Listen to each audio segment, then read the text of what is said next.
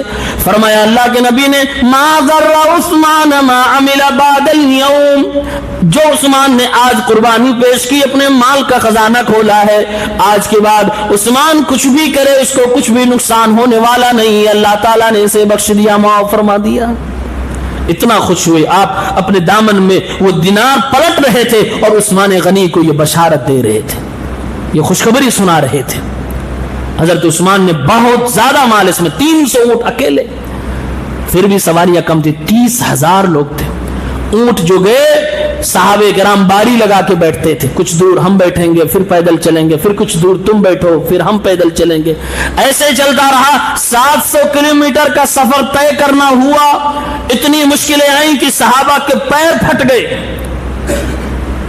وہ برانڈڈ جوتے جو آج کل فوجی پہنتے نہیں ہوا کرتے تھے، کپڑے پیروں میں باندھ کے چلتے گئے کہ وہ اسلامی ریاست کی حفاظت کی بات تھی، مسلمانوں کی جان و مال کی حفاظت کی بات تھی. بازنطینی اس زمانے کا وہ سپر پاور تھا. رومی طاقت سپر پاور فوج مانی جاتی تھی، اس سے ٹکرانے کی بات تھی. چنانچہ اللہ کے نبی صلی اللہ علیہ وسلم تبوک کے مقام پر پہنچ گئے.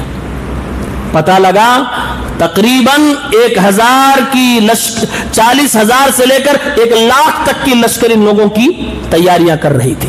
لیکن جب ان کو خبر ملی کہ ہم تو مدینے پہ حملہ کرنا چاہتے تھے، وہ مدینے والے اتنے طاقتور ہیں، اتنے جاواز ہیں، اتنے ہمتی ہیں، اتنے بہادر، 700 کلومیٹر چل کے آگے ہم سے لڑنے کے لیے، ڈر گئے. پورا زلزلہ برپا ہوگا ان کی فوج میں. یہ کون سی قوم ہے؟ ابھی ہم تیاریاں کر رہے ہیں، یہ 700 کلومیٹر چل کے چلی آئی، اور جبکہ ان کے پاس بہت سارے ساز و سامان بھی. اتنی بہادر قوم سے لڑنا ناممکن ہے، نہیں لڑ سکتے. ان لوگوں نے ہتھیار ڈال دیے، آئے ہی نہیں میدان میں، کوئی لڑائی ہی نہیں ہوئی. اللہ کے نبی صلی اللہ علیہ وسلم 20 دن تک اسی میدان تبوک میں رہے. 20 دن تک آپ ٹھہرے رہے. آؤ رومیوں، بازنطینیوں، آؤ مقابلہ کرنا ہے محمد اس کے ساتھیوں. کوئی نہیں آیا. 40,000 سے لے کر 1,00,000 تک کی تعداد تقریباً ان کی تھی، کوئی نہیں آیا.